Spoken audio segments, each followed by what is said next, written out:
Bismillahirrahmanirrahim. Hadis yang ke-11 dari 50 hadis sulasiyat di bawah judul Salasun fil munjiyati wal muhlikati. 3 perkara yang menyelamatkan dan 3 perkara yang membinasakan. Dalam sebuah hadis yang diriwayatkan dari Ibnu Umar, beliau berkata, qala Rasulullah sallallahu alaihi wasallam, telah bersabdalah Rasulullah sallallahu alaihi wasallam, salasun muhliqatun. Ada 3 perkara yang menyebabkan kebinasaan. Wasalasun munjiyatun, ada 3 perkara yang menyelamatkan. Wasalasun kafaratun, dan ada 3 perkara yang dapat menghapus dosa.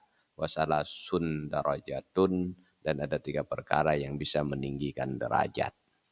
Fa'amal muhliqatu fasyahun muta'un wa hawa muttaba'un wa injabul mar'i binafsi. 3 perkara yang membinasakan adalah kikir yang dituruti, nafsu yang diikuti, dan rasa kagum seseorang terhadap dirinya. Wa amal munjiyatu fal'adlu fil ghadbi wal ridha wal qasdu fil faqri wal ghina wa khasyatullahi fi sirri wal alaniyah.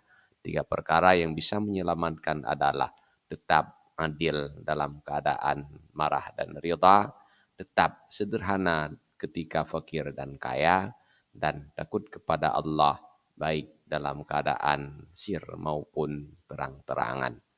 Wa amal kafaratu fa intidaru sholati ba'da sholah wa isbaghul wudu'i fis sabarati wa naqlul aqdami ilal jama'an.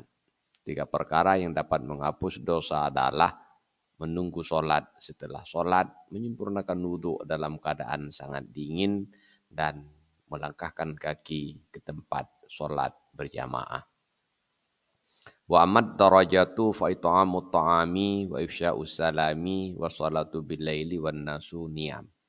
3 perkara yang bisa meninggikan derajat adalah memberi makan kepada orang yang butuh makan, menyebarkan salam, dan sholat di ujung malam ketika orang sedang tidur. Wallahu a'lam bishawab, walhamdulillahi rabbil alamin.